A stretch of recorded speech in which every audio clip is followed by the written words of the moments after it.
नमस्कार। मेरे सामने 25 वर्षीय युवक हैं जिनकी हस्तरेखाओं को मैं यहाँ पर पढ़ने जा रहा हूँ। किस किस प्रकार की गतिविधियाँ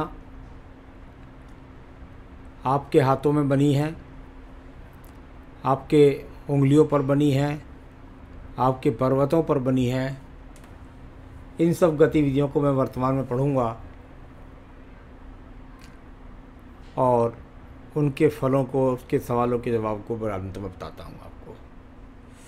सबसे पहले बात कर लेता हूँ आपकी सबसे छोटी उंगली कनिष्ठा उंगली के बारे में। कनिष्ठा उंगली सूर्य की उंगली के प्रथम पर्व तक लगभग पहुँच गई है। यानी अगर इसको मैं कहता हूँ और ये यहाँ तक पहुँच जाती है तो ये अपने आप में फलित होती है अच्छे ज्ञान की, सही निर्णय शक्ति की और साथ ही साथ जीवन के अंतर्गत फैसला लेने की शक्ति की, दुनिया को समझने की। तो ये अच्छी लंबाई है यहाँ पर, जो बुढ़ापे तक अच्छी याददाश्त भी व्यक्ति को देती है। यहाँ प्रथम पर्व मानसिक पर्व, और मानसिक पर्व यदि वर्तमान में देखता हूँ तो पूरी तरीके से मजबूत है। यानी बुद्धि इस समय सही है, दिमाग इस समय सही है, एलर्जी का कोई रोग नहीं है। सेकंड पर्वत पर किसी प्रकार की राहु रेखाएं नहीं हैं। यानी व्यक्ति लड़ने झगड़ने की प्रवृत्ति का नहीं है। जिस जगह काम करेगा, जहाँ भी रहेगा, साथ संग वालों पर रहेगा, उनके साथ सामान्य रिश्ते रखता है। तीसरे पर्व पर अभी राहु रेखाओं का प्रकाशन है। यानी कुल मिलाकर अभी धन के आगमन को मजबूत नहीं मान सकते। यहाँ पर बात करता हूँ मैं आपकी सूर्य की उंगली के प्रथम पर्व के बारे में। सूर्य की उंगली का प्रथम पर्व यश मान सम्मान के लिए जाना जाता है। इस पर्व पर किसी प्रकार की राहु रेखाओं का संबंध नहीं, यानी कोई आंखों के बड़े रोग नहीं। यदि कोई राहु रेखा होती है तो आंखों के बड़े रोग का सामना करना पड़ता है, किसी एक्सीडेंट का सामना करना पड़ता है, ऐसी दिखाई नहीं देती कोई रेखा। तो कोई बीपी का रोग भी नहीं। सेकंड पर्वत पर राहु रेखाओं का प्रकाशन अच्छा नहीं माना जाता, क्योंकि ये राज्य सरकार से संबंधित कार्यों से लाभ लेने में बहुत परेशानियों की समस्याओं का सामना खड़ा करती हैं ऐसी राहु रेखाएं।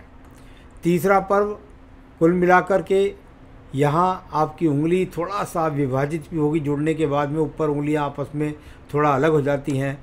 व्यक्ति अपने कार्य के कारण आने वाले समय में माता पिता की सेवा नहीं करेगा। हो सकता है उसको माँ बाप से दूर भी रहना पड़े अपनी नौकरी या अपने व्यवसाय के कारण। यहाँ पर बात करता हूँ शनि की उंगली का प्रथम पर्व। यहाँ पर देखते हैं तो शरीर के अंदर किसी भी प्रकार का कोई स्थायी रोग अभी आपके शरीर में नहीं है। अगर मैं पर्व की बात करता हूँ तो पर्व पर अभी किसी प्रकार के कर्ज की रेखाएं भी नहीं हैं। तीसरे पर्व की यदि बात करता हूँ तो वह पर्व यहाँ पर अगर भक्ति की बात होती है तो सामान्य रूप से ईश्वर में आस्था रखता है व्यक्ति, बस इतना कह सकते हैं। अभी इतनी शक्ति नहीं है कि परिवार का संचालन कोई मजबूती के साथ कर सके। बृहस्पति की उंगली का प्रथम पर्व शुगर, कोलेस्ट्रॉल, लीवर, किडनी, इस तरह का कोई रोग नहीं। परंतु सेकंड पर्व का 2 विभागों में 3 विभागों में बंटना ये बुरा संकेत है। यानी आने वाले समय में आपका जिससे भी विवाह होगा उसकी जानकारी अच्छी तरीके से निकालिए, वरना आपके जीवन में पति पत्नी के बीच में तलाक तक की स्थितियों को खड़ा कर सकता है। ये वाली रेखाएं बहुत बुरी होती हैं। ये कम से कम वैवाहिक जीवन के लिए अच्छी नहीं मानी जाती।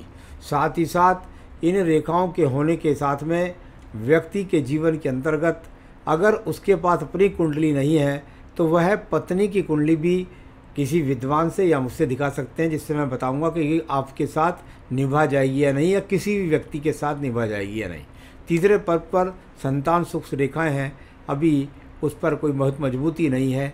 धन कारक रेखाएं भी नहीं है, संतान कारक रेखाएं भी नहीं है, तो अभी तो उस बारे में कहना अतिशयोक्ति होगी।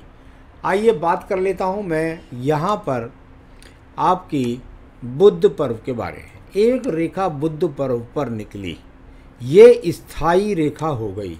अब इस स्थायी रेखा का मतलब क्या हुआ?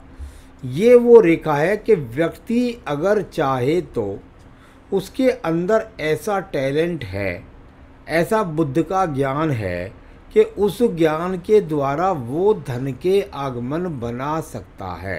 यानी आपके पास, आपकी शिक्षा से समझ लीजिए या किसी भी क्षेत्र से समझ लीजिए, आप में कुछ ऐसा टैलेंट है जिससे आप धन के आगमन अगर अब चाहें तो अब भी किसी नौकरी के माध्यम से बना सकते हैं। बहुत अच्छे नहीं है क्योंकि एक सिंगल रेखा खड़ी है। सूर्य के पर्व की स्थिति को देखिएगा, यहाँ पर एक शिक्षा रेखा है। सबसे पहले ये शिक्षा रेखा होती है। उसके बाद में यहाँ पर यदि बात कीजिए करता हूँ तो एक ट्रायंगल बनने का प्रयास करता है और एक सहायक रेखा भी सूर्य पर्वत पर लगी है। यहाँ पर ये सहायक रेखा आपस में जुड़ी नहीं है, यानी ये आपके जीवन के अंतर्गत कभी कभी इसका फल ऐसे माना जाता है कि जो जब तक नहीं जुड़ेगी तो इसका मतलब यह है कि उस उम्र तक संघर्ष किया, अब उस उम्र में कभी कभी 30-32 साल भी हो जाते हैं, और उसके बाद फिर वो ट्रायंगल के साथ बनी, यानी उसके बाद एक अच्छी जॉब मिली यहाँ पर, या एक जॉब करते रहे और फिर दूसरी अच्छी जॉब की शुरुआत हुई। यहाँ पर कोई बहुत बड़ा यश, सम्मान या कोई अवार्ड जैसी स्थिति तो नहीं है, लेकिन कुल मिलाकर के जॉब दिलाने वाली जो रेखाएं होती हैं वो यहाँ पर हैं। अभी मैं इनको सरकारी उपक्रम की रेखा नहीं बोल सकता। चलिए बात करते हैं इसके बाद में आपके पर्वत की, और वह पर्व है आपका यहाँ पर शनि का पर्व। इसमें एक आपको मछली किसी आकृति जैसा यहाँ पर एक प्रतीक चिन्ह दिखाई देगा। यह अच्छा चिन्ह कहलाता है। कुल मिलाकर इसका अगर निगाह को देखता हूँ तो ये देखती है दोनों पर्वतों के बीच में, यानी व्यक्ति के अंदर अपने भाग्य को बनाने वाली ये मछली, आपके भाग्य पर्वत पर बनने वाली ये मछली आपके जीवन के अंदर आप में वो हिम्मत, वो ताकत भरती है जिससे आप निरंतर अपने भाग्य को उन्नत रखते, यानी कमाते रहते हैं। इतनी बात बोल रहा हूँ मैं, कोई बहुत बड़ा लॉटरी योग नहीं बोल रहा। चलिए बात करता हूँ यहाँ पर मैं आपके बृहस्पति के पर्व के बारे में। बृहस्पति का पर्व, और यदि बृहस्पति के पर्व को देखता हूँ तो अभी ना इसमें कोई त्रिभुज है ना कोई चतुर्भुज है, एक रेखा है मल्टी टैलेंटेड, वो शनि पर्व को देखती है। ज्ञान से धन कमा लेंगे, और उस प्रकार से एक आयु रेखा में से भी एक शाखा ऊपर की तरफ लंबी आयु को जान जाती है। तो ये तो यहाँ पर आपके पर्वतों का फल है। बृहस्पति की उंगली जब जब ज़्यादा गहराई में जाती है तो ऐसे व्यक्ति के जीवन के अंतर्गत ज़्यादा पत्नी से संबंधित समस्याएं, बच्चों का देर से होना, धन के लिए संघर्ष करना, ऐसी स्थितियाँ जानी जाती हैं। यहाँ पे आपके अंगूठे के प्रथम पर्व के बारे में अगर मैं बात करूँ तो अगर उस पर्व को देखता हूँ तो मेरे पास दूसरे उपकरण में जो फोटो है उसमें कोई चरित्र खराब का योग नहीं है। सेकंड पर्वत पर तर्क रेखा भी ठीक है, संतान सुख सहयोग मिल जाएगा, ऐसी रेखा है इसके हाथ के अंदर। बाकी पत्नी के हाथ से ज़्यादा पता चलता है। हृदय रेखा की स्थिति देखिए, और हृदय रेखा लगभग जाकर के अगर देखूं तो शनि पर्व के नीचे जाके ख़त्म हो गई है। मन के अंदर है मैं किस तरीके से धन की ऊंचाइयों को प्राप्त करूं। रोग की स्थिति की बात करता हूं, रोग कोई नहीं। अभी अगर प्रेम संबंधों में पति पत्नी की बात करता हूं तो उसमें भी कोई प्रॉब्लम नहीं, क्योंकि यहाँ कोई दीप या कोई एक्स या कोई बुरा चिन्ह नहीं बना है। यहाँ पर बात करता हूँ मैं इसके बाद आपके निम्न मंगल पर्व के बारे में। कर्म रूपी निम्न मंगल पर्व और कर्म रेखाएं निकल करके शनि पर्व को भी संबंध बनाती है। सूर्य पर्वत की तरफ भी जाने को तैयार हैं, और ये मेहनत कश व्यक्तियों के जीवन के अंदर ये रेखाएं होती हैं। बुद्धि रेखा में से ज़्यादा शाखाएं निकल रही हैं, यानी लगातार व्यक्ति के पास योजना है, ऐसी दिमाग के अंदर योजना है जिससे व्यक्ति धन के आगमन बना सकता है। बहुत ज़्यादा अड़चने नहीं कह सकता, लेकिन आगमन बना सकता है। देखिए, शिक्षा के अनुरूप व्यक्ति धन कमाता है, कभी भाग्य से व्यक्ति धन कमाता है। तो यहाँ पर शिक्षा के अनुरूप धन कमाने की रेखा, और साथ ही साथ ये वो बुद्धि रेखा जो पूरे हाथ को पार कर द्वितीय मंगल पर्वत से संबंध बना रही है। इसमें कुछ ना कुछ ऐसा दिखाई देता है कि आप घर छोड़ेंगे, कुछ दूर स्थान से संबंध बनाएंगे, तब धन के आगमन बनाएंगे। द्वितीय मंगल पर्वत पर कोई झगड़े, झंझट, कोर्ट कचहरी, मुकदमे के यहाँ पर योग नहीं है। आइए चंद्र पर्वत की बात करता हूँ। कोई विदेश यात्रा का योग नहीं, कोई विदेश से जुड़ कर के लाभ उठाने का योग नहीं है। चंद्र पर्वत पर कोई ऐसी पीड़ित रेखा नहीं जिसके द्वारा कह सकता हूँ कि व्यक्ति का दिमाग सही नहीं है, व्यक्ति का दिमाग भी ठीक है, व्यक्ति को शरीर में रोग भी कोई नहीं है। केतु पर्वत पर किसी प्रकार से झटके का धन नहीं मिलने वाला, और यहाँ पर अगर बात करूँ तो कुल मिलाकर किसी प्रकार की बड़ी बीमारी और नहीं है, और किसी प्रकार के बड़े ऐसे योग नहीं जिससे आपको कोई झटके से धन का लाभ मिल सके। यहाँ पर बात करते हैं इसके बाद में आपके रेखा के बारे में। तो कुछ सुप्त दूसरे हाथ में लिखाई देती है रेखा मुझे, ये कुछ ये सुप्त किस्म में एक रेखा है, ये वाली यहाँ से निकली, ये यहाँ पर जाती हुई, ये कुछ हल्की तल्की बनने का प्रयास कर रही है।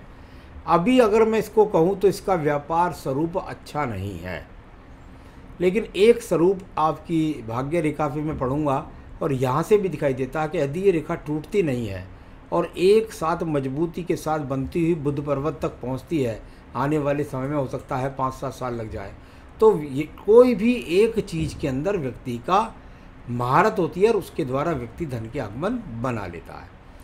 चलिए मैं बात करता हूँ इसके बाद में आपके यहाँ पर, और वो है आपकी भाग्य रेखा। और भाग्य रेखा जब जब निकले आई, एक तो पितृ पक्ष की रेखा मिली, यानी मकान मिल सकता है परिवार का, और ये वो रेखा भाग्य रेखा है जो आपकी यहाँ पर आयु रेखा से निकली। यानी व्यक्ति के जीवन के अंदर इस रेखा ने बताया कि आप अपने बल पर कोई भी काम करेंगे और उसके द्वारा आप धन के आगमन बनाएंगे। यानी परिवार से चलता धंधा नहीं मिलने वाला है, आपके स्वयं की मेहनत से मिलने वाला है। और साथ में सपोर्टिंग रेखा लग गया है, तो यानी व्यक्ति के जीवन के अंदर 35 वर्ष के बाद व्यक्ति को ज़्यादा तरक्की मिलेगी। तो इस प्रकार से ये 35 के बाद सहयोगात्मक रूप से चलने वाली रेखा। आइए यहाँ पर आपकी भाग्य रेखा में भी देखते हैं, तो ये एक एक्स का चिन्ह होता है और निकलती है आपकी आयु रेखा से। तो आयु रेखा से भाग्य रेखा में जब एक्स को भिजलाकर और सीधी इस मछली के स्वरूप के साथ मिलती है, तो यह बहुत सुंदर रेखा है। यानी अच्छा भाग्य आप स्वयं से निर्मित करेंगे। चलिए अब बात करता हूँ निम्न आपकी मंगल रेखा के बारे में। बहुत ही शानदार मंगल रेखा और बिल्कुल नीचे मणिबंध तक जाके मिल गई। ये वो कवच रेखा है, ये वो हनुमान रेखा है, ये वो बजरंग बली रेखा है। जिसका कवच व्यक्ति के हाथ में हो तो व्यक्ति बहुत ज़्यादा साहसी होता है और अपने साहस के बल पर अपने आप को सिद्ध करता है, और ये कवच व्यक्ति को किसी भी समस्या से बाहर निकाल करके ले आता है। तो ये इस तरह का ये एक बहुत अच्छा संदेश आपके हाथ के अंदर जो छुपा हुआ है, इसको मैंने आपको बताया। आयु रेखा की स्थिति देखता हूँ तो पूरा मणिबंध घेर कर और अंदर तक एंट्री करती है।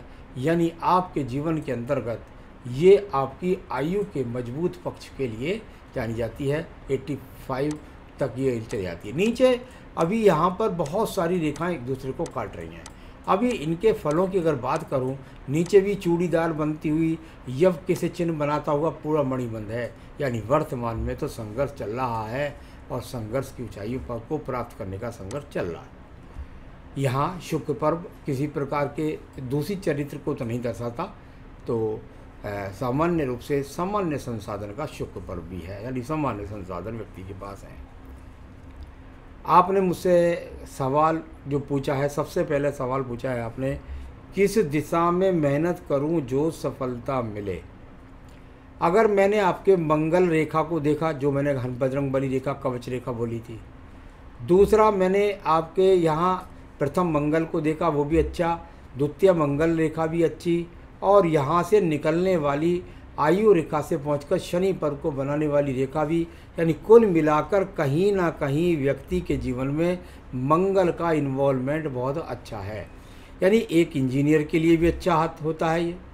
अगर मैं देखूं तो ये भूमि से संबंधित जो काम होते हैं, या सिविल या टेक्निकल या मैकेनिकल संबंधित कार्य जो होते हैं, सेना के अंदर जाने वाले लोगों के हाथ भी मिलता है। एक यहाँ पर एक बेहतरीन सा ट्रिंगल भी बना हुआ है आपकी आयु रेखा के अंदर। यानी यदि सेना के लिए प्रयास करें तो उसमें भी सफलता मिलने का योग दिखता है। यहाँ पर मंगल के कार्यों से ज़्यादा दिखा, यानी मेहनत करें तो मंगल से संबंधित कार्यों के लिए गया है। कभी कभी ऐसे व्यक्ति मंगल से संबंधित क्षेत्र में ही पढ़ाते भी हैं, शिक्षा भी कराते हैं, यानी कहीं ना कहीं जोड़ मंगल से अच्छा दिखता है, तो उस दिशा में आप प्रयास ज़्यादा करें। शनि पर्व से संबंध बनी हुई है, सूर्य पर्वत की रेखा भी ठीक है, आदमी को प्रयास करना चाहिए। एक तरह से मिलिट्री में, पुलिस में या राज्य सरकार के इसी प्रकार के यूपीएससी होते हैं जैसे, उसमें प्रयास करना चाहिए। तो कैरियर सही है, एजुकेशन भी ठीक है, चिंता करने की कोई आवश्यकता नहीं है। तो यहाँ थोड़ा सा जो आपकी जो भाग्य रेखा है वो कुछ दूरी से लगता है, मुझे लगता है शायद 3 से 4 साल आपको अपना टारगेट पाने में लगेंगे, और ऊंचाइयाँ आपको जो प्राप्त होंगी ज़्यादा वो 35 के बाद होंगी। तो चलिए करिए प्रयास, और जो बाधाएं हैं उनको हटाने के लिए आप संकट नाशन गणेश स्रोत का रोज पाठ करें, और साथ ही साथ आप आदित्य हृदय स्रोत पढ़ें। संकट नाशन गणेश स्रोत के साथ आदित्य हृदय स्रोत पढ़ें, इससे आपकी सभी इच्छाएं पूरी हो जाएंगी। रत्न कोई पहनना चाहते हैं तो आपका रत्न बनता है पुखराज, वो बृहस्पति की उंगली में पहन सकते हैं, क्योंकि मुझे समस्या जो पत्नी वाली है उसको भी हल करके अभी से चल रहा है।